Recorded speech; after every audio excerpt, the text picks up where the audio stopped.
Our beloved 8% Hard AF Seltzer is now live in over 2,500 locations across the United States. We're now available in Florida, Georgia, Alabama, Tennessee, North Carolina, Ohio, Idaho, Illinois, Michigan, Montana, Oregon, and Texas. Go to hardafseltzer.com today, click on the store locator, enter your city or zip, and find the nearest location closest to you.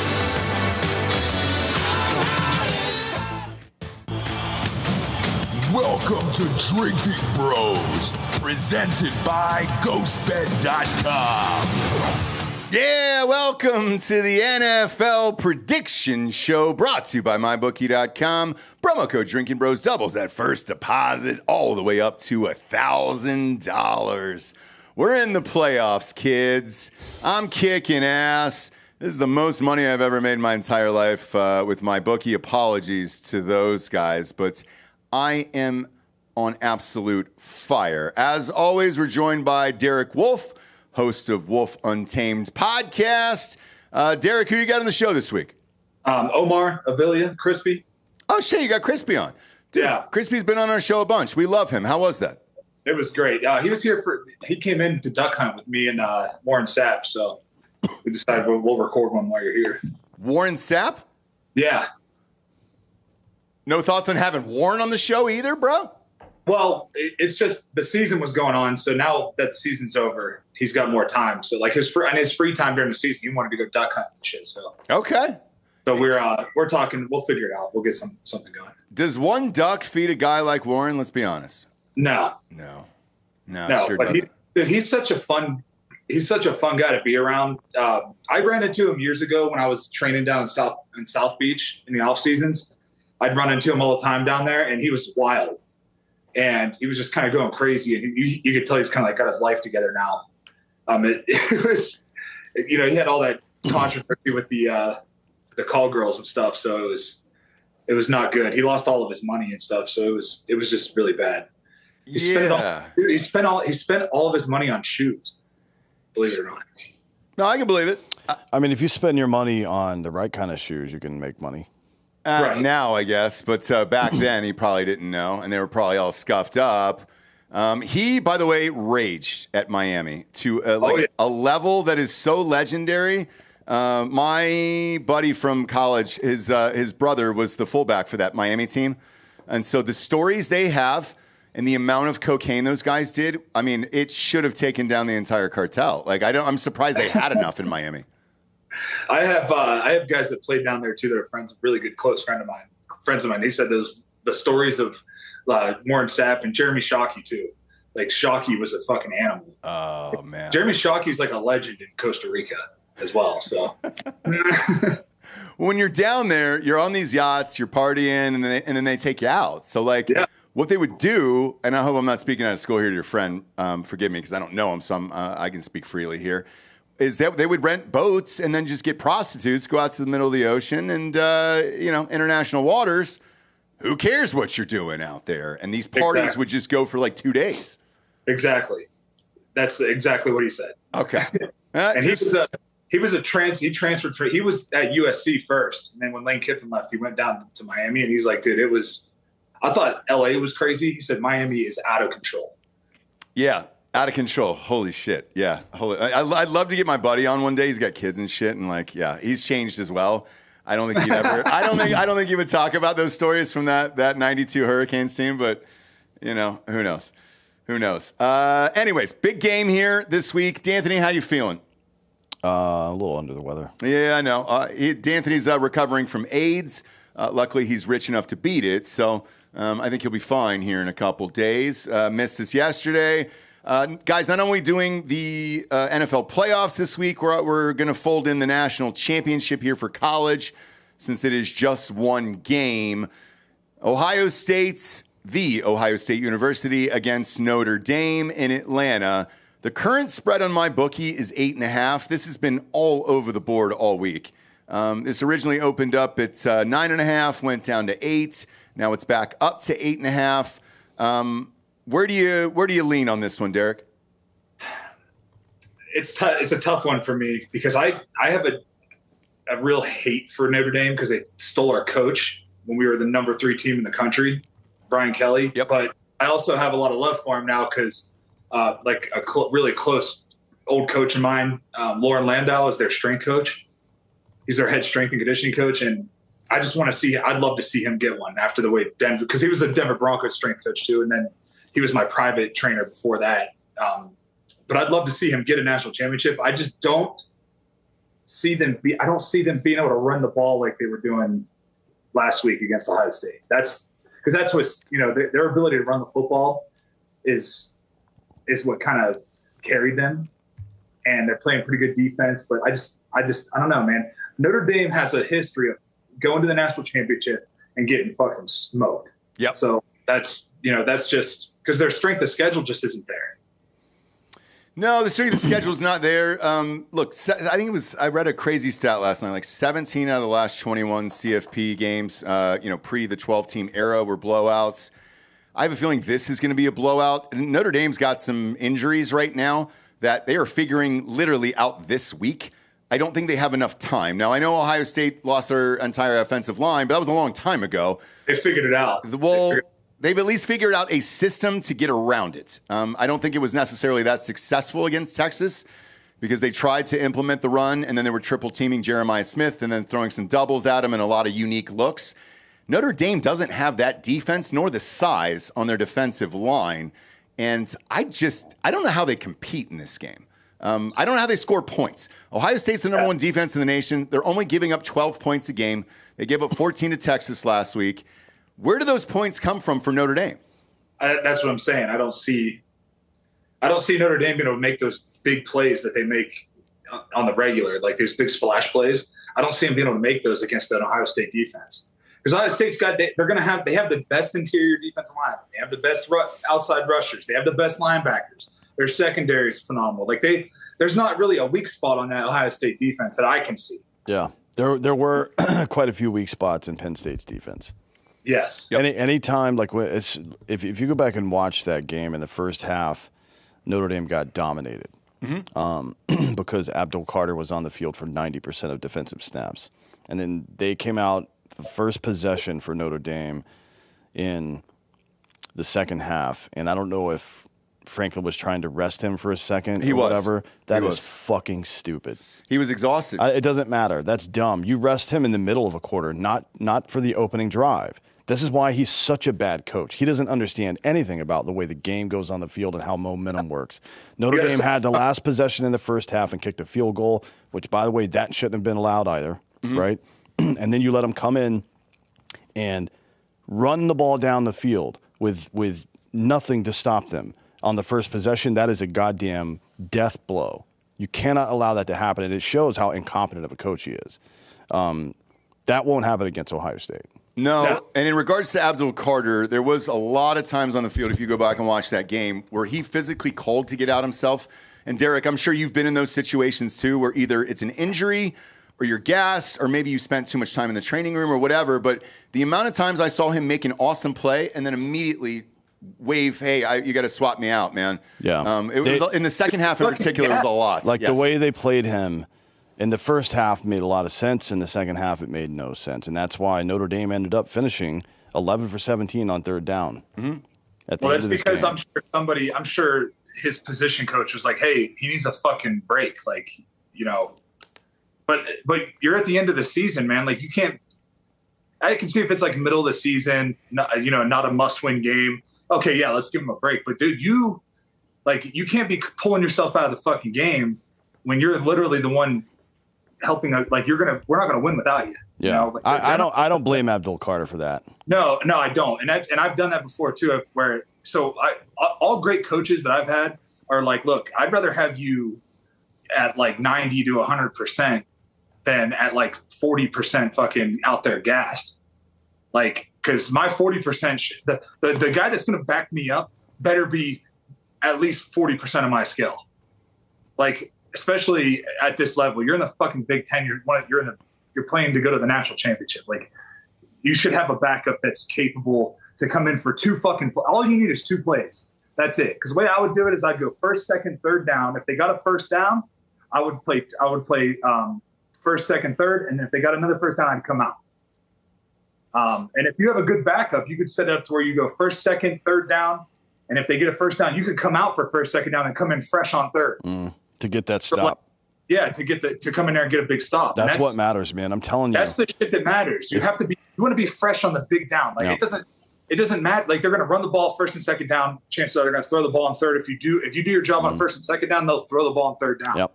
So send a guy in there to fucking stop the run on first and second down if they get that first, and then you come in.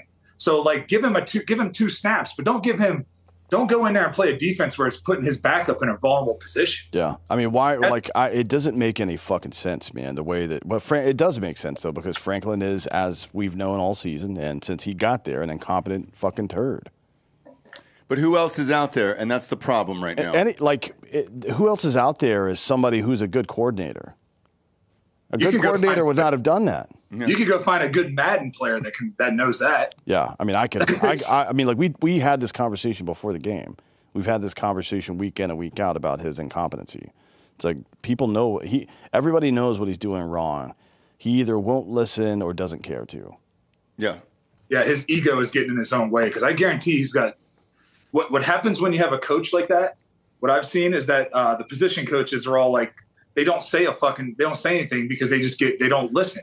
So they stop even, suggesting things to the coach because the head coach thinks he fucking knows everything. So he doesn't take any suggestions. So to me, as a head coach, your job is to manage the game, manage the players, and that's it. Let your coordinators manage the play column. Yeah, like Notre Dame's coach, for example, Freeman, who's if they even make a good showing, if they lose by less than 1 touchdown in this game against Ohio State, he is one of the top 5 coaches in college football. Yeah, it'll be a win for them. I agree. With Riley fucking Leonard as your quarterback, and you're able to do what they've done this year. And let's make no mistake, Penn State is a really good football team, and Georgia was a really good football team. They're not neither are great, but they both got in ways like Penn State should have won this game by 7 to 10 points. Yeah. Right? And through sheer force of will and strategy, Freeman got these guys over the finish line. That's a great coach. Yeah, he outcoached. Outcoaching that's like the worst way to lose as a player. If a team just comes out there and beats your ass, it's like, man, that fucking sucked, right? But when you get outcoached, that's when it really sucks. And that's what Penn State, I'm sure they're feeling that. They're like, man, we got outcoached. Like we were kind of kicking their ass and we got outcoached. Yeah, and with Georgia, look, Notre Dame versus Georgia, obviously Carson Beck was out. They had a new quarterback who had never started before. He looked like it. He looked like shit. A lot of these, what were they? They had a kickoff touch. Did they have an offensive touchdown in that one? I think just one, right? The other one came on a kickoff. I can't remember. Yeah, I think the other one came on a turnover, and then they were able to punch it in. Was it that kid returned one, right? Yeah, 98 yards. He returned one 98 yards, and then Leonard had 1 touchdown. I don't remember his name. Was it? No, Jeremiah Love is their running back. Yeah, but he returned. He might have returned a kick against Indiana, but he has returned a kick in the playoffs for a touchdown. Notre Dame scored 1 touchdown. Notre Dame scored 1 touchdown on offense against Georgia. Yes, and then I think I'm looking at Riley's numbers. He has 19 touchdowns throwing in the year. The way to beat Ohio State is to exploit their corners. Dan and I were at the game with Oregon. Try to go with Denzel Burke. Try to go with Igbinosa on the corners there and go deep. That's how those guys are getting beat, and then they get a lot of PI calls. Riley does not do that. Not only does he not do it, but he can't. No. And if he tries, I'm telling you, man, that's just not good. That is not a winning strategy for them. I don't know what they're going to do, but if Ohio State can sack Quinn Ewers 4 times, Riley Leonard will get sacked 10 times if they try to drop back and pass. Yep. Yeah. The end. Not to mention there's a couple of fucking dudes that are banged up on Notre Dame's offensive line now. Well, the running back is Jeremiah Love. He's got an ankle injury. He's working it out and try to get through it, or a knee or something like that. But he's banged up. I think they lost their left or right tackle. And then they lost one of their top defensive players there. I just don't know where the points come from on Notre Dame. Their defense is great. I mean, Ohio State had 9.5, I think, tackles for loss against Texas. who's got the biggest offensive line in all of college football. Yeah. So good fucking luck, bud. Yeah, but being big doesn't mean it doesn't, but they've had pretty good success this year. Texas has against everybody except for Georgia, and I think that's mostly Sark being a fucking cuck. But Georgia's also got big dudes on offensive. They've got good line. edge rushers, and they have more importantly than good edge rushers. Georgia has, and we're seeing this in the NFL now, some of the best interior defense. Oh, yeah. Every single fucking year. Holy shit. They send more defensive tackles to the NFL than any other school. They have to, right? Mm-hmm. Like, or at least big name dudes that are making impacts and stuff. It's crazy. Oh, yeah. Two fucking almost all pro dudes on one team on the Eagles that are interior defenders. Yeah, so who do you got in this game? It's because it's all over the place. I know there's some other sites that have. I don't even care what the got fucking spread is. It's a 2-touchdown game. I agree. Ohio State by fucking 2 touchdowns. Yeah, this is the easiest money of all time. So, but here's the thing though, these are the kind of games that Day gets out coached in. This is the kind of game that he can get out coached. He shouldn't be making any calls. The only thing Ryan Day should be doing is clapping his hands on the sideline. Yep. And high-fiving. This is all up to Chip Kelly, and this is all up to Knowles, the defensive coordinator, Jim Knowles, and that's it at this point. Now, this is for the audience here, because we're going to post these. Everybody asked me to post these bets earlier because we're going to the inauguration this weekend and all that other stuff. I will. In the meantime, I'm going to pop this bet up on screen right now, Bob, if you want to throw that up. This is the most aggressive I've ever gone. This isn't me being a homer or anything. I literally just don't know where the points come from Notre Dame. Last weekend, I said, hey, take the alt line of 13.5. Ohio State would win by 2 touchdowns. That happens. Bob, pop this bet up on screen right now. Airdrop's being. I texted it to you maybe 20 minutes ago. Is it that slow here? No. But okay. I gotta let Derek be on the screen. Well, there you go. So max bet on my bookie allowed me to do $3,500. That's minus 20.5 because I genuinely believe this is a 3-touchdown game. However, look at the number that pays off at. That's dog shit. That is less than 3-1.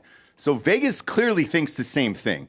I've never seen a plus 255 to jack up a spread to minus 20.5 in a national championship game. I think they have the same thoughts that we do. And yeah, I just don't know where the points come from. And we have a lot of Notre Dame listeners who've been very, very vocal all year in Drinkin' Bros Sports. Man, I can't wait. A lot of people on Twitter, yeah, man, I want to fucking play. No one has said a goddamn word all week long, and I think they know what's coming as well. But ticket-wise, on drinkinbrostickets.com, this is the prices of a Super Bowl. The last row in this stadium is currently going for $1,600. I get it. Notre Dame hasn't won since 1988. With Ohio State this year, watching a 4-game playoff as a fan, just as a fan and not a fucking podcast host, I don't know how you do this year in and year out, Derek. And this is where, what I wanted to ask you about today, because I brought this up on the show on Monday. This is a full 17-game NFL schedule now for college kids. How do you repeat as national champions or even get back there or win, one every 5 years or 10 years? It just seems so fucking difficult now. It's a lot of football.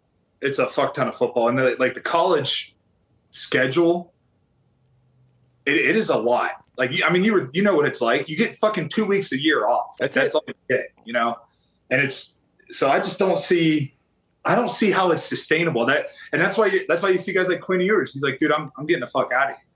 I'm going pro. He just declared earlier. Yeah. Yeah. I'm getting because he's going to make. They're like, well, he's making like 10 million. Is he making like 10 million a year or something? Yeah.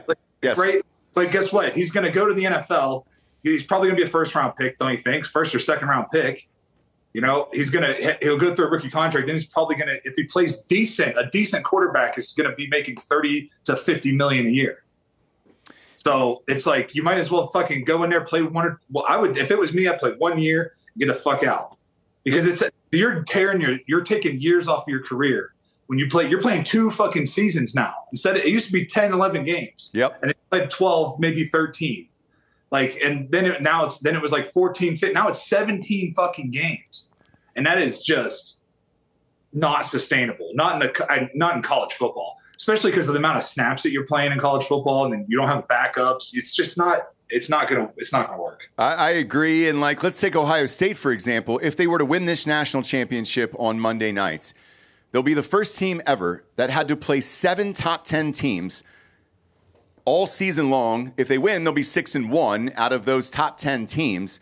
And not only have you lost the line, Notre Dame has obviously lost, part of their offense. The running back's banged up, defense is banged up, all that other shit. Like, I don't know how you keep people healthy going through these teams. I mean, it's just too much wear and tear on a body.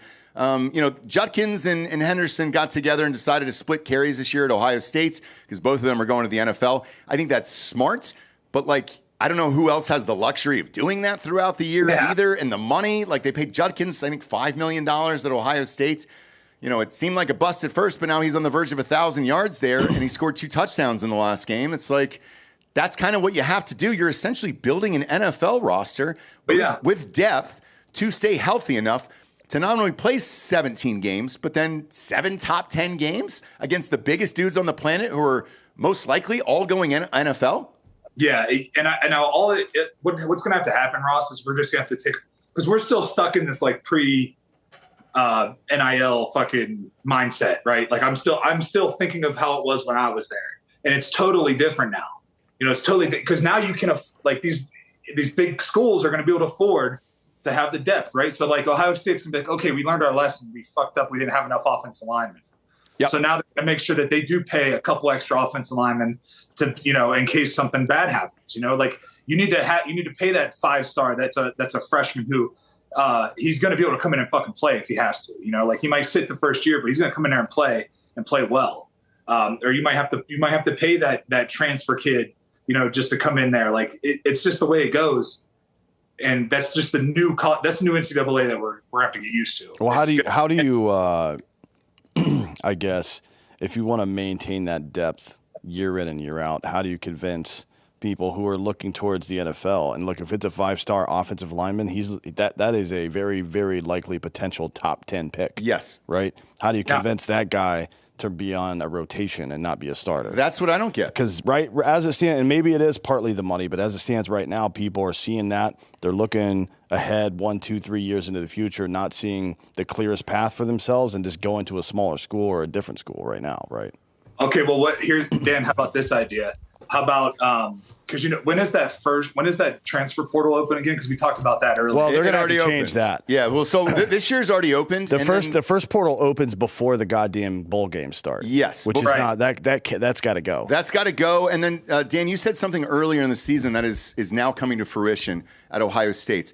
The first 5 guys they signed in the transfer portal, that was before the playoffs, were all offensive line. Mm-hmm. That was it. They were paying these kids from other schools or JUCOs or whatever who were superstars, Division II guys, to come up and be like, all right, great. We've seen your tape. We know the way you can play.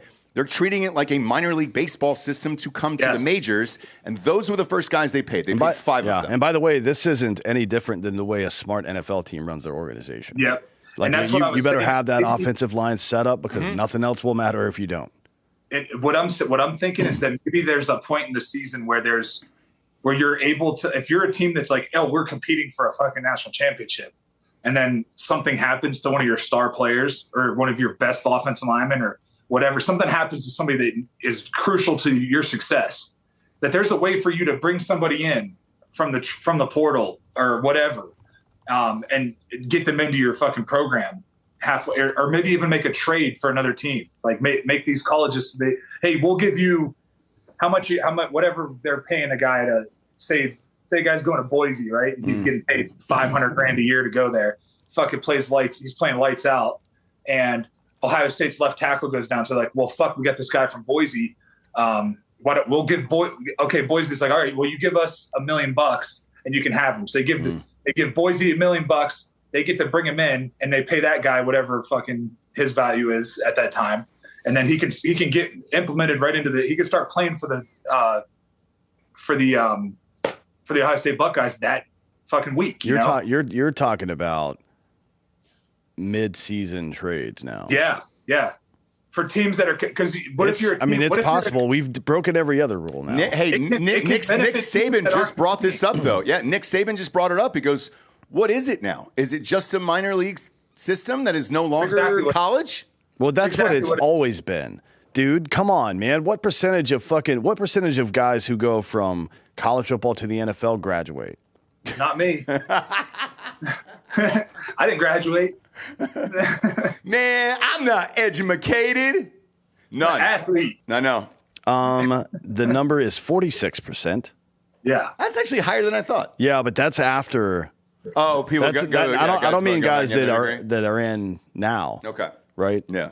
Like some guys will go back and graduate after playing their 1 or 2 years in the league. 46% is retarded. Right? So let's just can we stop pretending is all I'm saying. The product is very good. The university gets value, and the guy gets value too. Like he either gets rich in the NFL or he's got 3 years of a degree done. Yeah. For free, right? And you can pay. I mean, that's a great deal for everybody. Let's stop pretending. The NFL has programs to pay for the degree if you want to. Yeah, if you want to do it. So let's just stop fucking pretending. That's a Nick Saban said. What are we doing here?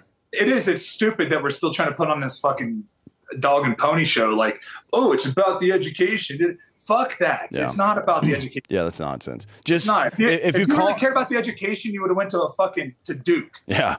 Call it what it is and treat it like what it is, and then make that system work as good as it can possibly work instead of pretending.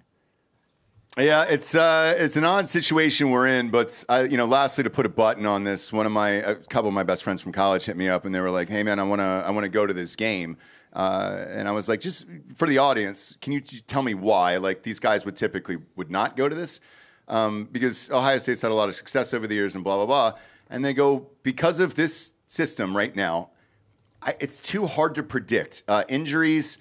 Games, 17, 18 games, whatever this is going to be, how many times you'll ever get back here again. And I agreed. Yeah. That's the only reason I'm trying to make this work is because I have no idea when you're going to get back there again because it's just so fucking hard to stay healthy and then have enough money to do it and then get all these people to be on board with your system and then have kids leave and transfer and say, fuck you, and I'm doing this and everything else.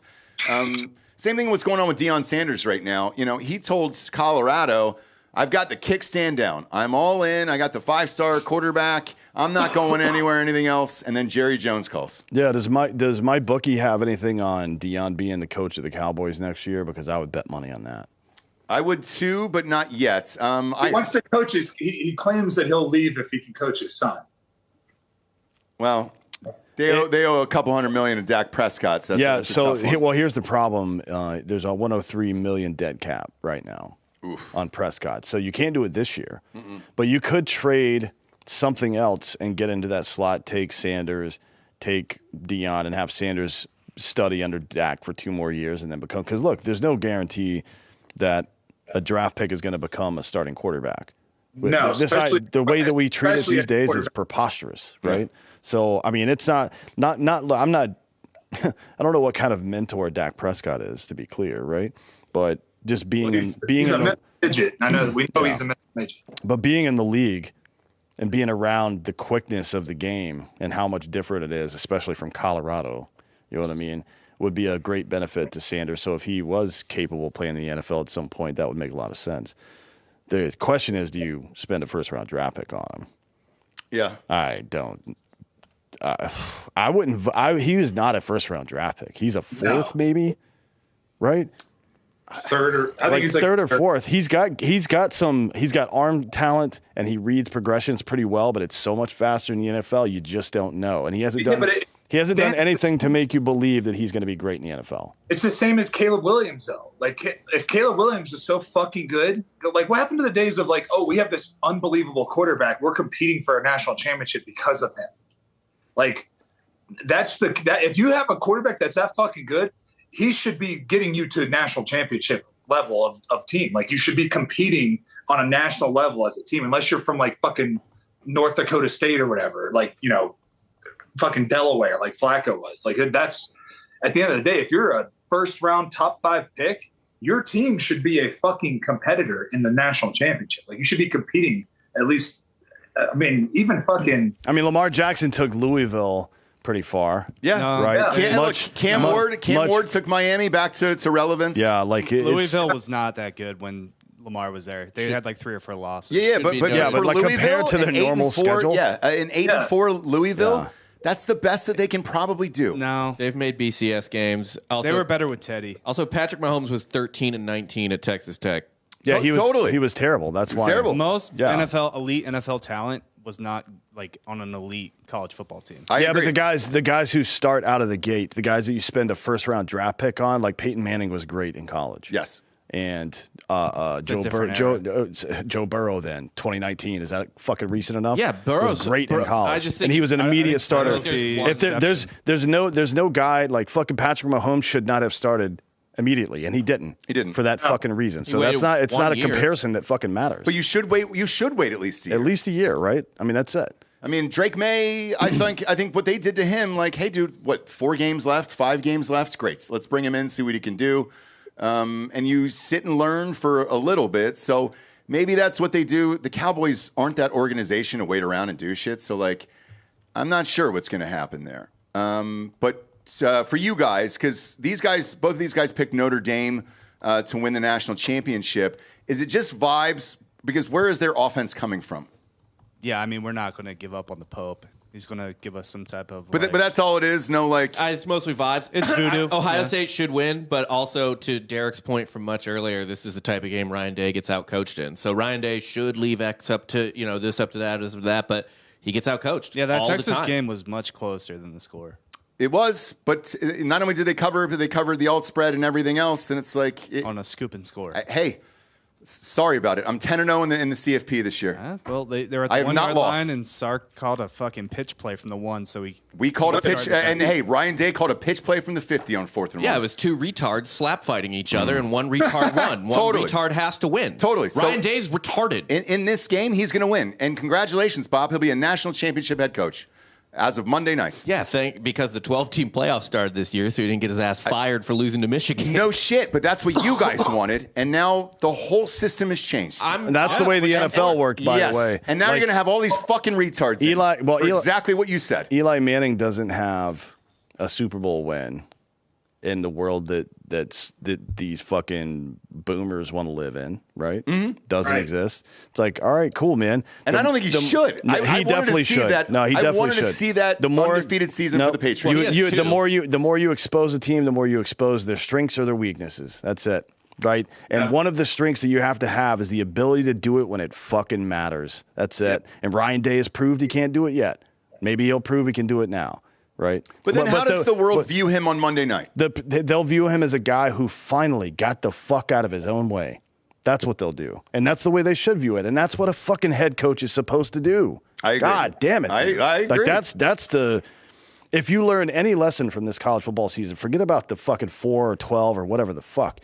Get out of your own way. Hire great coordinators and shut the fuck up. Yep. Be a great manager. Go Dan Campbell. Go Freeman. Right. You're a manager. That's what a head coach is. You're a fucking manager.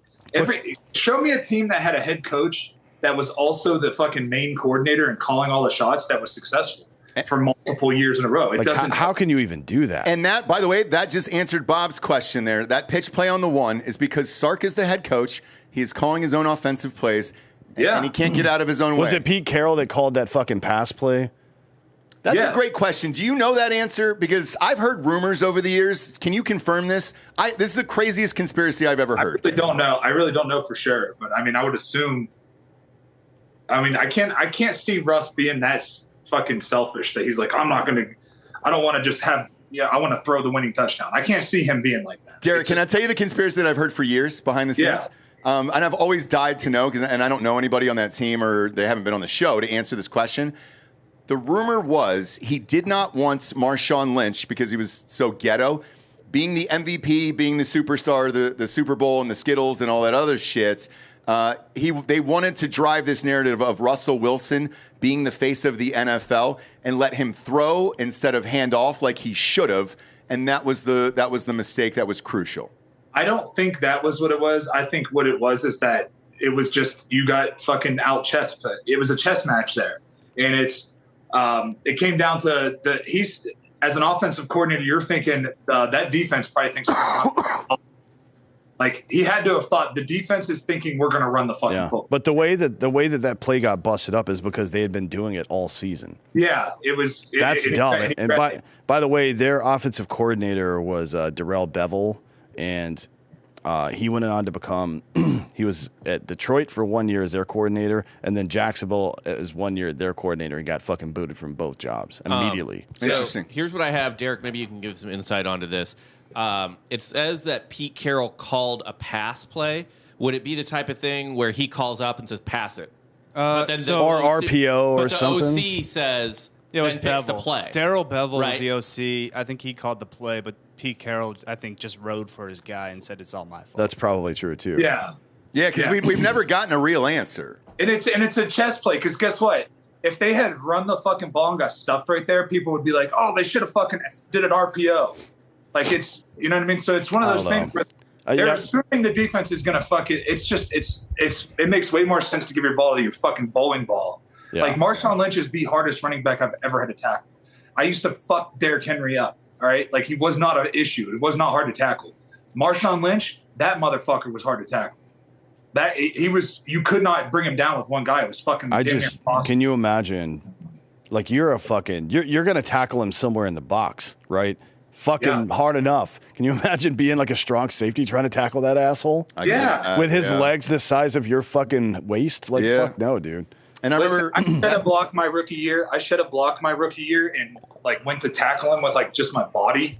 And I like got my arms out there late. And I've never been hit so fucking hard in my life. Like, he knocked my fucking helmet off. Like, it was, and he looks for contact. Like, he fucking looked for contact. He could have avoided me. And he fucking wham, like fucking. I mean, I brought him to the ground, but it's still like it fucking. My nose was bleeding. I was all fucked up. I was concussed for sure. So it's like in fighting, that's called a psychic disincentive. You ever heard that? You ever heard that phrase before? I mean, I'm sure you have in football before too, because it's like, as an offensive player, especially, the more pain you deliver to those smaller guys, the cornerbacks and fucking safeties, the less likely they are to try to square you up. They'll try to arm tackle you and shit, and they ain't going to be able to, right? Exactly. That's why Derrick Henry, like him stiff arming people like he does. That's why people come in there real low, and you see him trying to take his ankles out now because he just will fucking shove it. Who was it he fucking launched this weekend? He launched somebody this weekend with his left hand, just planted them into the ground. He had a monster game this weekend. Can't remember who it was. I forget who that was, but that was a fucking beatdown. Like, I've never seen a team just get, like, especially in a rivalry like that. I've never seen a Pittsburgh team just kind of like lay down and die. Well, I'll tell you what, we'll talk about it right now. Let me read the sponsors first, and then we'll get to it. First and foremost, brought to you by MyBookie.com. Promo code Drinkin Bros doubles that first deposit all the way up to $1,000. These alt lines that we did last week, and there was a lot of listeners who said, hey, man, where do you find that? So when you go, Bob, can you pull up MyBookie on screen? When you go underneath the actual spread of the game, it'll say, I believe the phrase is more lines, more wagers. So it says more wagers underneath that. You click that orange tab, and then that'll bring you to the alt lines where you can jack these spreads up. That's how I was able to do it in that Texas-Ohio State game and jacked it up to 13.5. You can set it to whatever you want to on there. At a certain point, it stops. So for the Notre Dame-Ohio State game, 21.5 is the most you can push that to, and then there's no more after that. Currently, also, just quick reminder, you cannot bet on college kids. So you can't bet on wide receiving yards or quarterback yards or any of that other stuff. It's all team stats. And here's the reason why, Derek, is I think Vegas knows individual kids will be incentivized to do certain things by outside darkness, let's call it. If I'm a kid in college and you want to give me, $100K to try to get over 100 yards receiving, I'm going to try to fucking do it. So that would make the game even more fun. I know. And look, we're probably heading that way. But this is the last time you can do it.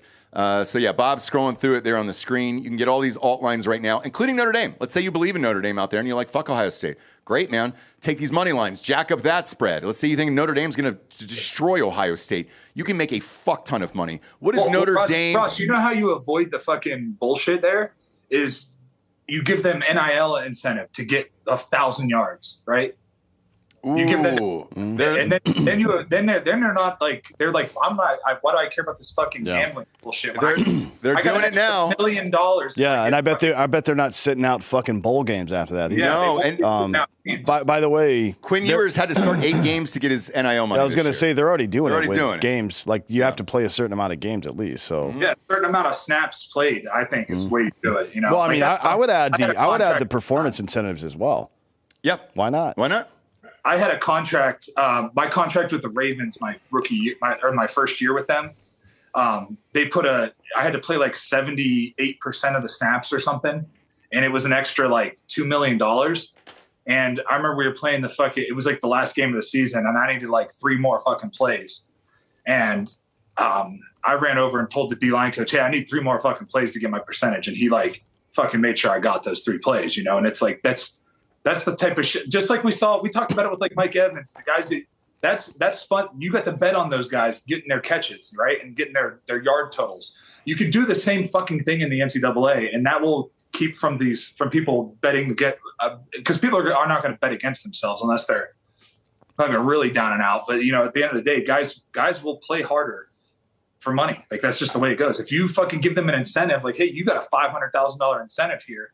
If you have 1,000 yards rushing and you're at 900, you got 1 more game. Yeah. It's the bowl game. That motherfucker's playing in that bowl game. I agree. And I think we're right there. Yeah, and then add fucking Butkus Award, add fucking Heisman, add all that shit. Same thing as the NFL. Yeah, and I think we're this close to that, by the way, because they're already doing minimum games started and all that other stuff. So we're close. But either way, NFL odds, everything we read today is going to be from mybookie.com. Promo code Drinkin' Bros will double that first deposit all the way up to $1,000.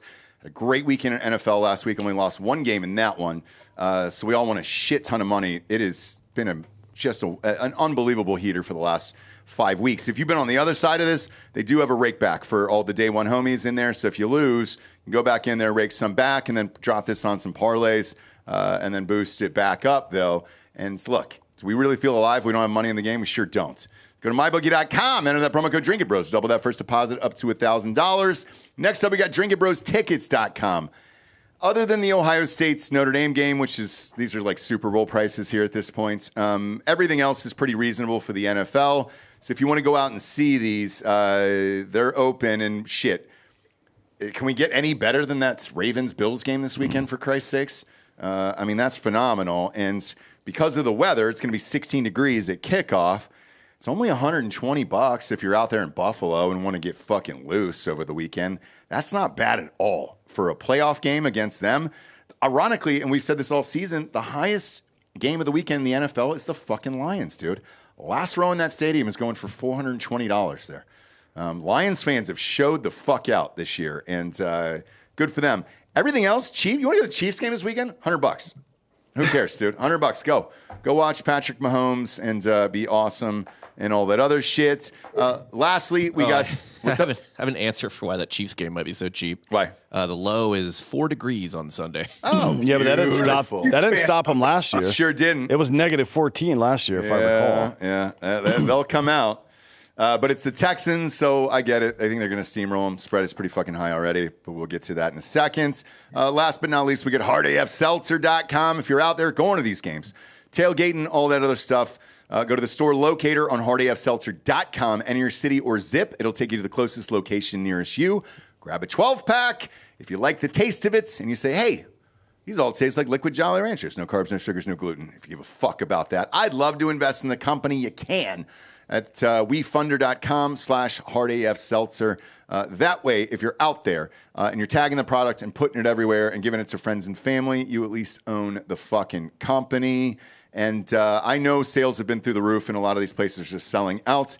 Just had a meeting right before we came on air here about getting more out the door.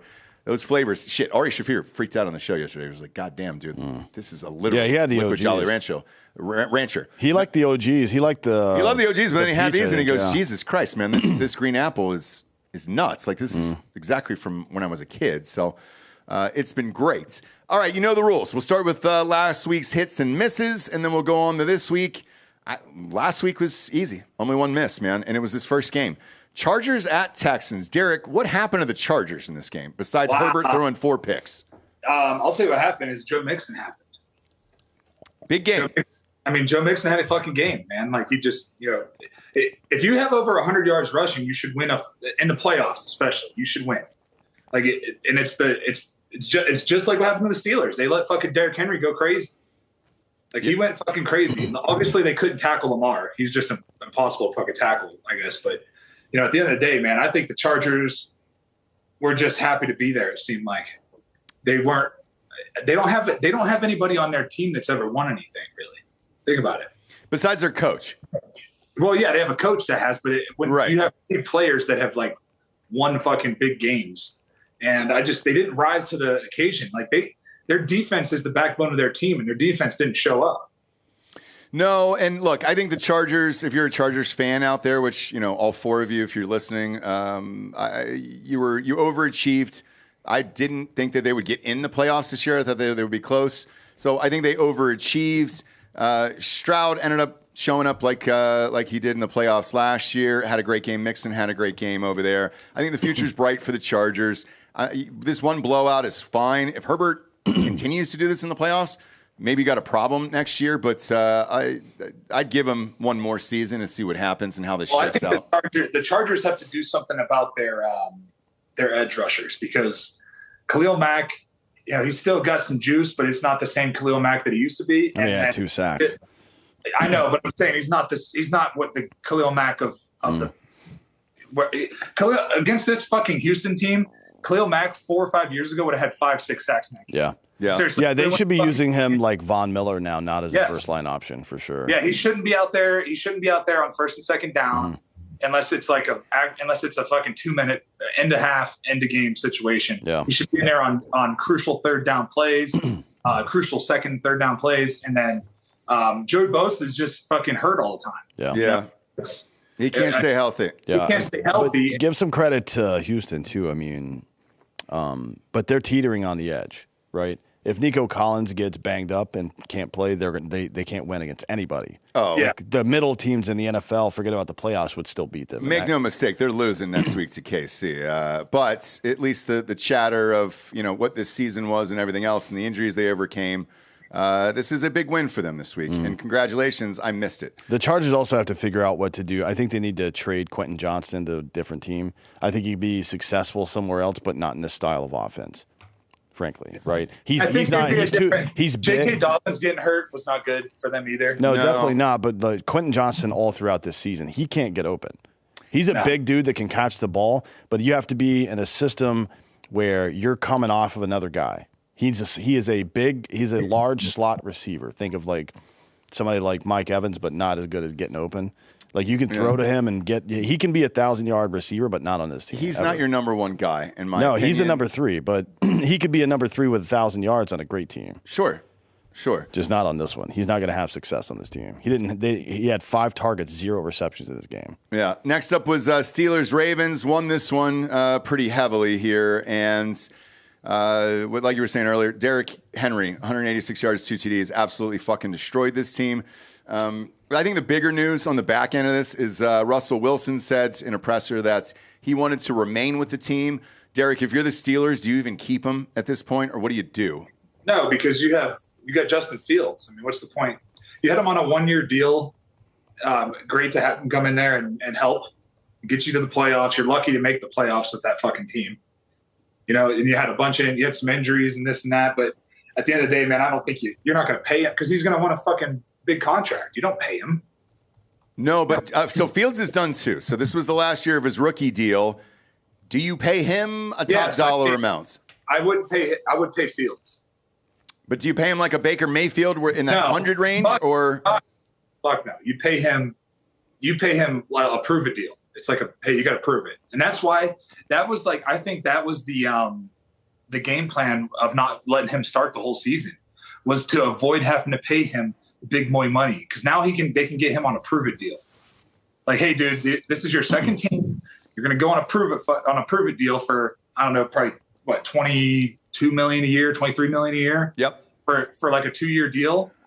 First year, guarantee the money. Give him like $30 million guaranteed, right? And then you got him for a year. You got him for 2 years, and that gives you time to find another quarterback if he doesn't work out. instead of getting stuck like the Broncos did with fucking Russell Wilson, then you have $89 million in dead cap. So don't make that same mistake. Just pay Justin Fields on a prove it deal, like a $23 million deal. That's what they did with Geno Smith up in Seattle. So, yeah, okay, gotcha. Do the same thing. And then if he fucking comes out, balls the fuck out the next year, then you can come back and try to renegotiate. He's not going to, and Pittsburgh's got to blow this up.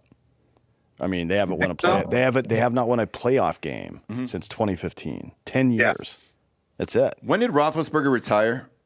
18? 2020. Was it 20? Yeah. Okay. It wasn't that long ago. Yeah. They haven't won a playoff game since 2015. This whole team, including Tomlin, has done a great job keeping that team above water, but it's like he needs to go somewhere where he could win for himself, right? And I understand everybody's loyal in this situation, but he needs to go to a place that's ready to win. He's a winning football coach. He's dragging these humps into the fucking playoffs almost every year. Yeah. And they do not deserve to be there. No. It's probably the largest waste of talent in the entire NFL on the coaching side. Joe Burrow's obviously the most wasted talent as a player, but he's got to get the fuck out of there, and they need to blow this shit up. Now that doesn't mean they should get rid of Justin Fields. They should keep him to play because he can play competent-ish quarterback in that kind of system for a while. But there's nobody to draft this year. No, there are no free agents. Nope. You're not fixing that problem between now and next year. As a matter of fact, I think they keep them both. Potentially, we'll see. I mean, Russell Wilson's going to ask for a big boy contract. He's not going to get it. He fucking sucks. I agree. The city of Pittsburgh will burn the fuck down if they fire Tom. No, I don't think they should fire him. I think he should fucking leave. Well, hang on. 4 teams have requested a trade for Tomlin right now, by the way. They're not saying which 4 they are.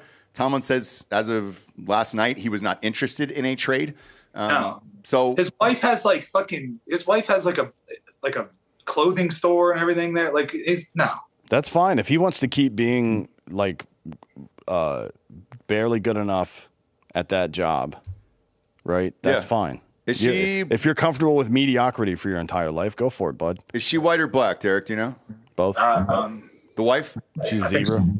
I don't know. Is she mixed? I have no idea. I don't know. If she's black, though, I'm just saying, Tomlin, come down to Atlanta. Perfect place for a black clothing store down there in Atlanta. Love to have you down there. Just seriously, he should go that out there. He should absolutely go to a team like I would Atlanta. Love the Atlanta. I love Tomlin. A team like Atlanta, Falcons. a team like fucking Tampa Bay would be a great place for him. A team that's got dudes that are fucking crazy and want to win. Yep. Right? Not that Pittsburgh doesn't want to win. That's not what I'm saying. Not that. They just can't find the quarterback in the right combination. They won't spend money either. No. Right? I mean, it's like you're an historic franchise. That, to me, is embarrassing. Yeah. It's embarrassing that it's been 10 years since your last playoff victory. Yeah. Can't happen. The Roonies. Yeah. Roonies. Speaking of embarrassing, Broncos got embarrassed by the Bills. Man, that was a... It was they were competitive in the first half, though. It was a super competitive game. And then first of all, after that fake punt, they should have got at least some points out of that, right? And they didn't. And then they gave up fucking points before the half. So they go instead of going into the half up 10-7, they go into the half down 10-7, and then they come out and go down 13-7, and then they miss a field goal and then go down 13-7. And then it just fucking was a disaster from there. And it was the run game. It's because the Denver Broncos could not stop the fucking run all year. I've been saying it all year. You don't figure out how to stop the run. Great. Zach Allen can fucking rush the passer. But can he play the fucking run? All right. So whoever is playing beside him or behind him, they need to, because he does this running up the field shit that JJ Watt used to do, and it opens up fucking seams. And that's how you get beat. That's why the fucking Texans, oh yeah, you got the defensive player of the year, but you can't fucking win a playoff game because you can't stop the run. Yeah. And that's how it went. The fucking Bills aren't even a great run football team. And they were fucking mushing them down the field. Yeah, and in this, thank God the Broncos finished on exactly 10 wins. So the listeners came at me because this was the only game I did not bet. And they were like, oh, is it because of the tattoo? And I was like, you're goddamn right. So I'm not going to risk it now. I can't believe this team won 10 games. We knew that they would get blown out in this one. And again, I'll say the same thing that I said about the Chargers earlier. Broncos overachieved this year. If you're a Denver fan, you've got to be amped about the direction of this franchise, your coach, and everything else. Your quarterback, don't fucking Bo Nix. He's the second best rookie quarterback in this class. Yes, yes, he is, and we got to see him in person. That is definitely true. Yeah, I will back you up on that. But the Bills are the third best team in the NFL, and that's what's going to happen here. So congratulations to the Broncos. It was a great season. I don't think anybody gives a fuck about this blowout, to be honest with you. They got a lot to look forward to. Next up, this is where you're going to start to care here if you're a Packers fan. Now, had a lot of money on this game. You guys saw that in the thing. All in on the Eagles here. Jordan Love called him into the office afterwards on Monday. And Derek, you've been in these meetings, and I wanted to ask you what these are like. They said, look, man, we expect more of you as a leader on this team next year. What are those conversations like after the season's over and when you get stomped 22-10? Yeah, so they're called exit meetings. So what happens is you come in and you'll go see, you have to go see like the trainers, you got to go see your position coach, then you finish with the head coach. And the GM and stuff like that is, it's usually in there too. So I'm sure, some of these, I know one time I had a bad neck injury, and I remember John Elway was like, hey, if you don't play all 16 games next year, we're not going to bring you back. And I was like, all right. That's just, they lay it out there pretty simple for you. There's no guessing game. Is that how quick the meetings go? Like, what are you in there? What's the length of these usually? A couple minutes, because I got to meet with everybody. Oh, gotcha. And so that was your note of like, hey, if you don't play all 16, we're not bringing you back? Yeah. Gotcha. Yeah, so I was like, all right, cool. So I'll fucking make sure I don't get, injured next year. It didn't. It's not like you're trying to get injured. Shit just happens. Yeah, it didn't look to me like he should have been even playing in this game. To be honest. Jordan Love? Yeah, he was fucked up last week and the week before and the week before that. Christian Watson was out for the year after that. He threw 3 picks. I don't think there's anything to worry for Packers fans except for they need wide receivers. Again, this is the 20th year in a row, and I don't know that they draft any, although this class is stacked with them. So, we'll see what happens there. Eagles, the only takeaway, because they could have ran this up if they wanted to. Barkley ended up sliding, and rightfully so there. To had another 50 yards to that fucking total. Easily. And he's that dude. And his interview afterwards was great. He was like, dude, why risk it for... He goes, not only, let's say I pulled a hammy going an extra 50, but he goes, what about the linemen that are running down the field? He goes, they could risk injury and everything else. He goes, fuck it, let's down the ball and get out of there. Yeah, he's not taking any chances. After spending that amount of time in fucking New York, he's not taking any chances. Move on, go to the next round. They're all good there. Hurts is the concern for me there, and I don't know that they get past the Lions in the NFC Championship. I got them winning this week. Next up was the Commanders, Redskins, whatever you want to call them. I picked the Redskins on the air as well. They ended up winning this game. Shit, you want to talk about overachieving here? 12-5, winning your first fucking playoff game on the road for Jaden Daniels. That cemented his Rookie of the Year status. In my opinion, it's all over there. And congratulations. Jesus Christ, what a fucking turnaround with one guy. One guy came in there and was able to change a franchise. Yeah. Well, I mean, talking about with a good quarterback, you're looking for a quarterback. That's what you're looking for. You're looking for a Bo Nix. You're looking for a Jaden Daniels. You're not looking for a Caleb Williams with his fucking fingernails painted and carrying a purse around. He's probably got tampons in that purse. Yeah, he definitely does. But they also brought in. Well, they've had Scary Terry for a long time, but they brought in new coaches. 2 years ago, they drafted Brian Robinson Jr. 3 years ago. Then this offseason, they brought in a whole new coaching staff and Austin Eckler, which that's what really made the difference, I think. And in addition, I mean, Daniels obviously is good quarterback play gets you everywhere, but you got to have that other part of it. They did a great job of rebuilding this team. Now they've got Magic Johnson on the ownership. Yeah.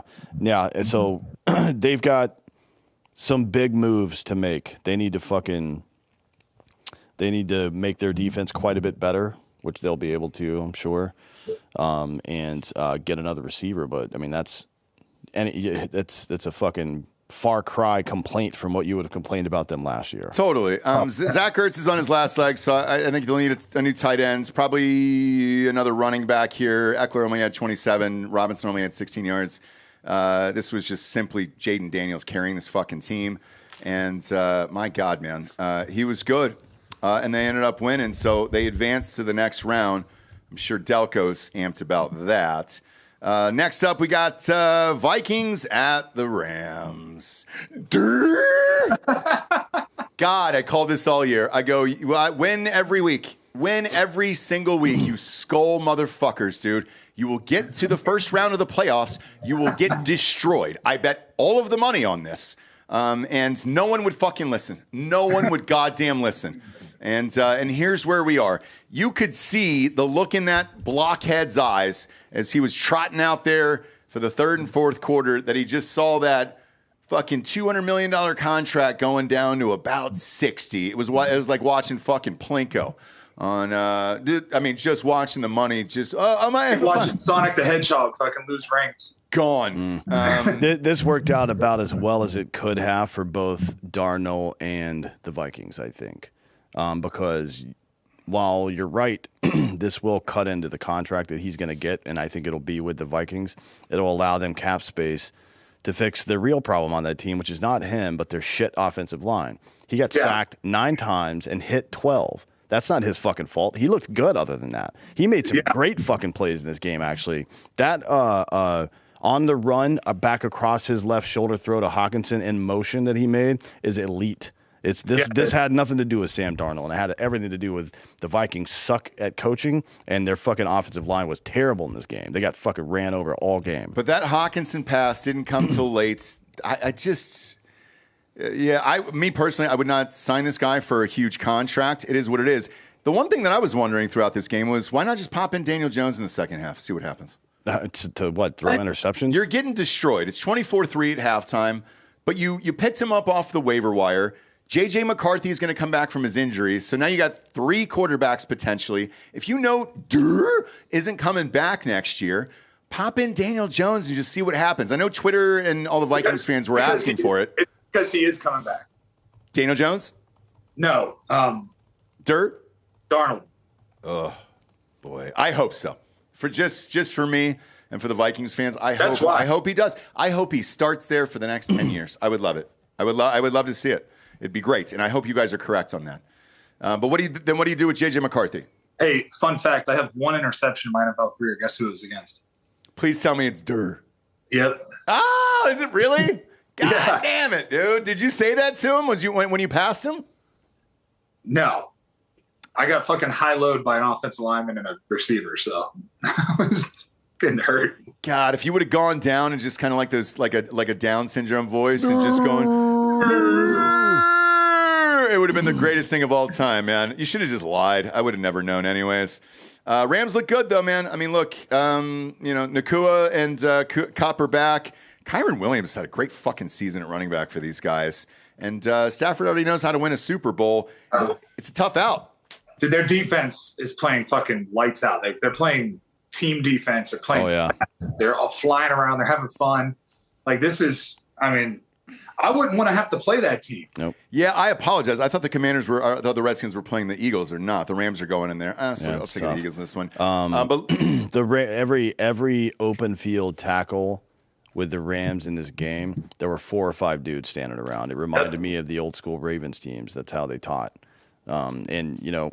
You can't teach certain things, like just having a nose for the ball, but you can teach that. You can teach, like, hey, if somebody, like, you don't ever trust a tackle ever. Effort takes 0 talent. Yeah. It takes 0 talent to fucking run to the football. If you see somebody getting tackled, go tackle them. That should be the rule, right? And that's the way a lot of these fucking old school defensive guys coach, and the new school guys don't. And we saw it here. I mean, the Rams are actually a pretty good football team. They just had a tough year this year. They're better than Minnesota, in my opinion. I thought they were better. I did too. Just as a football That's team. That's why I bet the shit out of them. But they're not this much better. That's not true. They just fucking out-efforted these guys.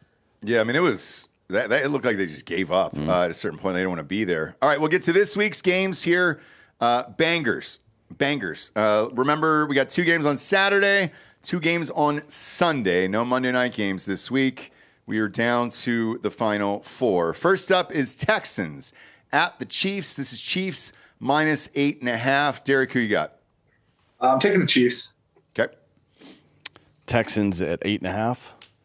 Okay. Because they will go up early and then get beat. Yeah.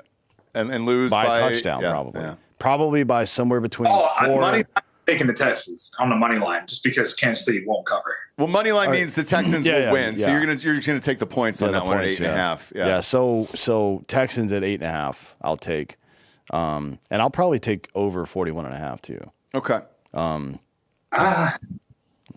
Yeah. Here's where I drop this down because I'm with you on the Chiefs. They don't fucking cover anymore, and it is what it is now, and I'm used to it. I mean, the way that their Super Bowl runs began was down 19-0 to the Texans, and they came back and won by fucking 4. I know. So, I mean, that's just how it is. It's nuts. So I dropped this down to I used that MyBookie teaser there, and I dropped this down to 1.5. I dropped that over/under down to 34.5. And then I fuck. So that's, even if it's a 2017 game, I win. One thing I do want to point out to the audience, because I told this story about Kobe Bryant yesterday. Derek was gracious enough to take us down to the field when we were in Denver, and we were down there a couple hours early to kind of check everything out and meet a bunch of Derek's old friends and all that other stuff. Most importantly, Steve Atwater, who is the baddest man in the history of strong safeties. Smiling assassin. Like, just go to YouTube and Google Steve Atwater fucking people up. It's not use language that normal human beings use. I can't speak without swearing, but it is the most vicious, brutal hits you're ever going to see. Because this dude would wind up. He's going 20 miles per hour, full contact, right into the chest. And he's the nicest guy we've ever met. Fucking 6'4". Yeah, what kind of 6'4" dude in that kind of shape plays strong safety in the first place? Exactly. It's crazy. He should have been a fucking linebacker, but I guess kind of he was. Yeah, but in regards to that Kobe story I was telling you yesterday, when we walked out there was one guy on the field. One guy before everybody else on that field, and it was Patrick Mahomes. And it was the same thing as Kobe Bryant, dude. He had a couple guys with him. He was going through the snaps, rotations, all the things that he does, and he's not playing in the game. Like, he's just doing that on his own. And when you see it, and I've got video of it because I saved it, you realize why he's so great. And Derek, you had said something to me when we were watching it, and I go, because you were watching him, and I could tell you were shaking your head, and I go, what's up, dude? And you go, do you know how many times, because he was practicing running side to side, juking, and then throwing on the run, you go, you know how many times I had to chase that motherfucker doing those exact same moves? Yeah, just nonstop. You'd get him wrapped up, and he'd fucking throw a touchdown pass somehow. Like, because he practices that shit. He's not shocked when he gets in that situation. You know who used to do that? Fucking Michael Jack Schmidt. There's an old interview of him on This Week in Baseball. I remember it from my childhood, clear as day, where he said, people fucking make great plays. I practice that shit. I fucking have my infield coach hit screamers into the hole, and he's a third baseman. He's not even a fucking shortstop. He goes out to shortstop, has the fucking infield coach hit screamers into the hole to his glove and fucking throwing hand side, and he makes those great plays. That's why he is the best ever at charging the ball, scooping it with one hand, and throwing it. He didn't invent it. Fucking Brooks Robinson did, but he perfected that shit. He's the best third baseman of all time. And with that, we're talking about three of the greats, and it's the same thing. It is just practice, wanting it more than everybody else, even when you're not fucking playing. I couldn't believe it when we walked into the stadium and he was the only dude out there. I was like, holy shit. Yeah, I wasn't surprised because that's what Peyton was like that. If Peyton wasn't playing, he would still go out there and fucking warm up in the game just like he was going to play. And it's because it's a repetition thing. So the people that are really fucking great at something like that are kind of psychopath. Like they have it's like psychotic for them. So they have to fucking do it, right? And if not, you kind of get out of the groove, right? So he's going to stay in that fucking groove because he doesn't want this week to come up and be like, oh fuck, I haven't really gone out and warm up for a game in fucking 2 weeks. I haven't done this. I haven't done it because 2 weeks in the NFL feels like a fucking eternity. Right. When you play it, it really does. It feels like forever.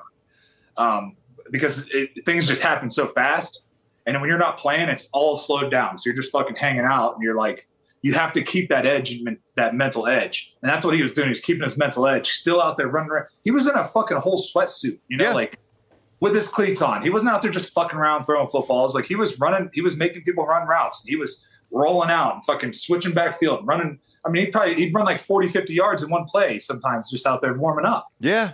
And again, I stopped and videoed it. I couldn't believe it. I was just like, okay, well, that's why he's the greatest right there. It's that simple. And then you see Travis come out and he's just, slap dicking around. Yeah, he didn't warm up at all, did he? I had to send a D-line. I had to send Joe Cullen in there to get him. I was like, go fucking get Travis. He was not warming up. He was intended. Yeah. Well, he's a Hall of Famer as well, but there's levels. Next up, you got the Redskins at the Lions. This is Lions minus 9.5. Derek, who you got? I'm going to take the Lions. I just don't see. I think Washington's, they were lucky to beat Tampa. I wanted to see Baker win, but they were lucky to win that game. And Detroit is fucking rolling. Like, it doesn't matter Dan Campbell has that team so fucking primed that it doesn't matter who he puts on the field. They're playing at a fucking elite level. Like, it doesn't matter who he puts out there. They are fucking playing lights out football across the board. Yeah, that's what a good leader does, man. You fight harder if you believe in the boss. That is true in any profession. It was certainly true in mine. So you got Lions in this one as well? Yeah. Yeah. Okay. 9.5 is a lot of points. It's a lot. I got to think about that. This will be in all the teasers because, let's take KC and Detroit. You can take that Detroit game down to 2.5. Yeah. Get KC at 1.5. That is an effective guarantee. Let's go. Like I don't think that there's any possibility that the Redskins win this game. And it's no shade on them, but the Lions are a very complete football team. Yeah, maybe the most complete team we've seen in ever. And if they didn't have injuries, this will be a lock for the Super Bowl from the NFC. If they didn't have injuries, it would be the best football team I've ever seen, which is a weird thing to say, right? But because of the Mahomes teams we've seen, because of some of the others we've seen throughout the years, but I've never seen a team this great on offense that also had a really good defense, ever. They just play harder. Yeah. It's weird. That's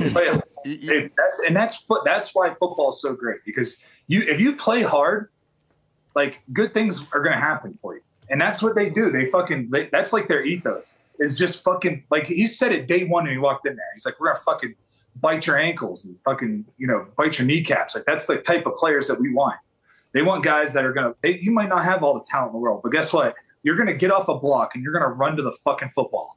And whenever bad shit happens, you're going to beat, that ball's going to roll your way. That's just the way it's going to go. Because if you're playing fucking hard, man, great things will happen every single time.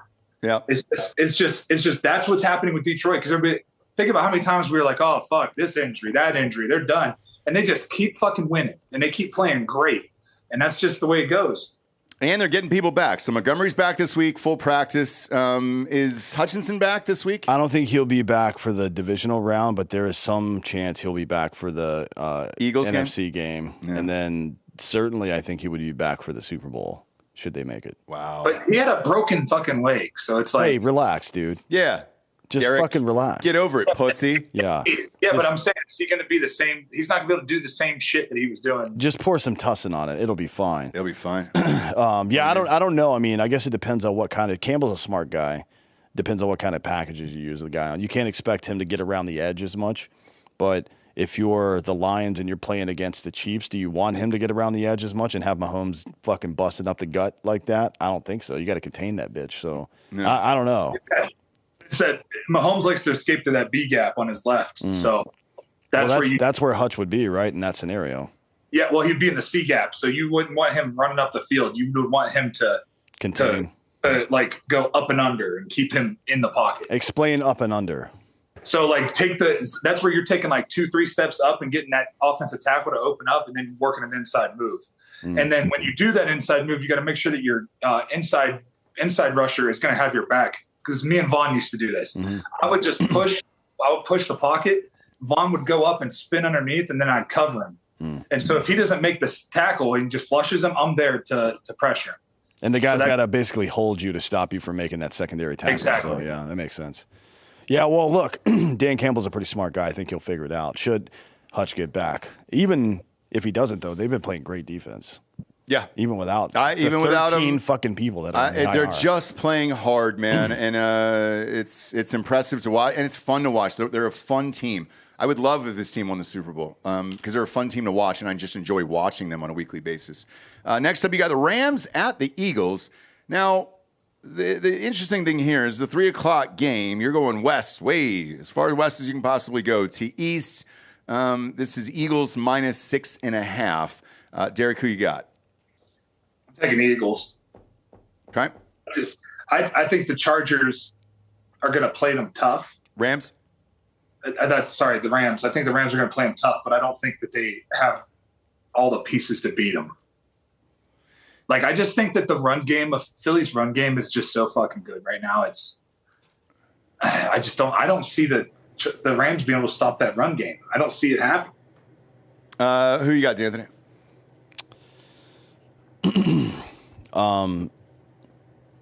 Saquon wants it bad. Mm-hmm. Yeah, but this Jalen Hurts is the question. Jalen Hurts wants it, but can he get it? I don't think Jalen Hurts is good enough, but Saquon Barkley is. I know. This is the best I've ever seen a running back play. He's literally carrying a fucking team, man. I've never seen anything like this before. Other guys have done 2,000. Other guy like LT had fucking 28 touchdowns one season or some crazy shit like that. But I've never seen a guy carry a fucking football team like this. It's scary to think about what the Eagles would be doing if they had a competent quarterback, to be honest. I mean, Barry Sanders was fucking... Sure, yeah. I mean, he had great years with a shitty team, but they never did anything. Saquon is fucking carrying these dudes into a power position into the playoffs. Even with a 20% upgrade over Hurts, you got to wonder what they would be doing with A.J. Brown, Devonta Smith. Yeah, on that team plus Saquon Barkley, they might be scoring. They might be better than the fucking Lions are right now. They could score 50 a game. Yeah, I mean, they can't throw the fucking ball, so yeah. it's strange, man. Yes, I think the Eagles win, and I'm going to take the Eagles in this one. Same thing. I'm going to tease a lot of these because there's only 4 games, and I'm going to have some fun with it because I want to watch all of them because we're almost out of football here at the end of the year. I think the Eagles win this game. I'm going to sprinkle Rams money line in this. Really? Yep. Really? I think there is a distinct possibility they can win this game. Well, let's talk to the Eagles fan here. Delco, how are you feeling? I mean, fucking Dan's a hater. He's a Redskins fan, so it is what it is. We're gonna pull this through. I do have worry with the Rams just having the experience. Obviously Stafford, McVay. But most of your guys have been too, except for the younger defensive guys, right? They haven't won yet, but they've been. They've been at least. Kind of. There's a lot of playoff experience on this Eagles team. We're pretty young. Like Jahan Dotson doesn't have any, but he's your fucking slot. The other 2 receivers do. But some of your interior defenders are new. Dotson is a non-factor. You've already been in. Well, I'm just saying. I'm just listing people that haven't had deep playoff runs yet. But everybody else has been in the Super Bowl. Our entire defense has not been to the Super Bowl. The interior guys haven't. Yeah, none of those guys. Secondary too. Our whole. The secondary is new. Yeah, but they're better than your old secondary. Our defense is awesome. I'm just saying, like, this is a completely different team than the team that was at the Super Bowl. It's true. Yeah. So you're still taking the Eagles? Yeah, the Eagles are going to win. Okay. I think the Eagles win too, but I'm going to sprinkle Rams money line because I think it's a possibility. I say same here. I don't think it's a bad idea. Yeah. But Eagles should win this game by a touchdown, to be honest. Like the defense is so good on. Like I think the defense on this Eagles team has been underrated all year. Yep. And I don't know why, to be honest. Everybody else is getting their dick sucked on defense all season. Yep. The ones that were particularly good, they got no credit. The Redskins' defense was good this year. And I don't understand how either, because they fucking mortgaged their defense last year. Maybe it was just effort or Dan Quinn. Cooper DeJean doesn't have the stats, but he didn't give up a touchdown all year. Not one? Not one. Really? What side does he play on? he's a corner. I can't tell you what. Okay. Well, at least he'll be able. Some guys lock in on one. But here's the thing: it doesn't matter. You eliminate Nakua or Kupp, you're good. Your run defense is already great. They'll shut down Kyron Williams. So yeah, I'm Eagles in this one. But maybe sprinkle, because there's always one of those teams that kind of sneaks through. There's remember last year was the Bucks. Yeah, Bucks ended up doing something, and you were like, all right, cool. Higbee looked really good this past week. Next up, we got the game of the century, year, everything else. This is why you need the first round bye in the playoffs, because now one of these quarterbacks is not going to win another Super Bowl for another year. This is Ravens at Bills. Either Lamar Jackson is going to be out or Josh Allen's going to be out afterwards. The spread is exactly where it should be at -1, because this is a fucking coin toss, man, and this is going to be an absolute battle. Derek, who you got? Man, this is going to be such a good game, because this is going to determine who gets the MVP, I think, as well. It shouldn't, but it will. Yeah, because Lamar deserves the MVP over Josh Allen. I agree. Because of his numbers. His numbers are better. Yeah. That's what this is supposed to be based off of. But this is what will determine the MVP, and I think this is going to determine who wins the Super Bowl as well. One of these two teams, I think, is going to win a Super Bowl. Oh, out of the AFC. Yeah. You think they're beating the Chiefs? Yeah. Okay. I do not, but I'm going to go back to something you said earlier about the Bills and their run defense. For that reason here, I've got to go Ravens. I got to think that they're going to give it to Henry early and often in this one, eliminate the stakes from Jackson. They're going to do the same with Josh Allen, too. So this is going to be a fucking hard-fought game here, and unfortunately, one of these quarterbacks is going to be saddled again with losing another year in the loaded AFC without winning another Super Bowl, and somebody's going to bitch about it either way, although both of them are 1-2 in the MVP race this year. Well, Baltimore's defense looks a lot better in this end of the end of the season. Defense is way better than their early defense, because I was like, what's going on with this defense? And now they're playing fucking really good football on defense, and I think they're going to go to Buffalo, and you got to remember Lamar's been up there and lost already. Yeah. So he's fucking playing really good playoff football right now. He's not choking like he has been. So I think he's got those jitters out, and he's just like fucking playing really loose. Derek Henry's rolling, their offensive line's rolling, and their defense is playing really good. So I don't think Buffalo could beat them. I do want to point out, though, Buffalo, lost to this team 35-10. I mean, it was bad. It was bad early on in the year. It is hard to beat the same team twice. It is, and I know it was week 4, but also still in their head about how they got their ass beat. So, they're going to be guys on that team they're going to remember how bad they got beat. If you look at some of the games, the big game playoff stuff that the Ravens have lost over the years, usually it's that Lamar just can't get in any kind of rhythm. You know what I mean? Which is tough to do when you're the fucking only guy on the team. But he's not anymore. I think the Ravens win this game by a touchdown. And to be fair, this is the best Josh Allen has ever played. I think he's turned a corner and will be this good for the rest of his career as well. I just don't think the Bills got the fucking dudes right now. Me neither. That's not a Josh Allen problem. That's a fucking Lamar's got a couple of receivers and Derek goddamn Henry problem. Well, Zay Flowers is out, right? He's out for the playoffs. Yeah, he was out last week too. Yeah, he's out last week. So it hasn't mattered. Their tight ends likely and Mark Andrews are playing fucking lights out. They are. Rashad Bateman's playing well too, I thought Andrews was done. I thought a couple years ago, I was like, this dude won't be a fucking factor anymore, and he looks goddamn good right now. He had back issues, all kinds of crazy shit. And he's got diabetes. Yeah. Come on, relax, man. Dude. What you got to bring that up? Oh, man. He had 11 touchdowns this season. I didn't think he would sniff a fucking. I thought he would be a backup. Well, if you remember Game 1, Isaiah Likely had 150 yards and 2 TDs, and then his toe was out of bounds. That one big toe was out of bounds against the Chiefs. Otherwise, they beat the Chiefs in that game. He'll be their slot. It'll be Bateman, Aguilar, and Likely as their receivers, and then you'll have fucking Mark Andrews. I mean, it's not bad. That plus Derrick Henry is better than fucking Lamar's ever had. You can absolutely get to the next round for sure. Like before, they just had Hollywood Brown and then 2, for some reason, third down backs. Yeah.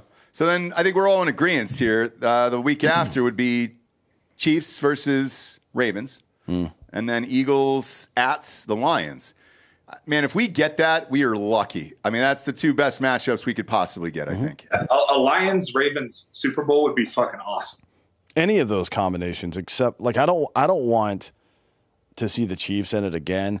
The only thing that saves them is the fact if this wasn't 3 in a row, I would be like, get the fuck out of here. If they went 3 in a row, that's cool. We get to watch history. Yeah, fair enough, right?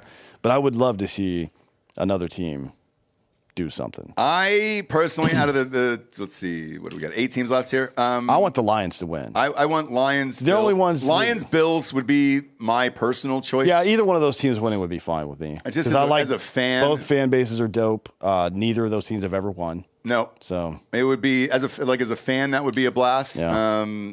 Chiefs, Eagles, which is what I think it's going to be.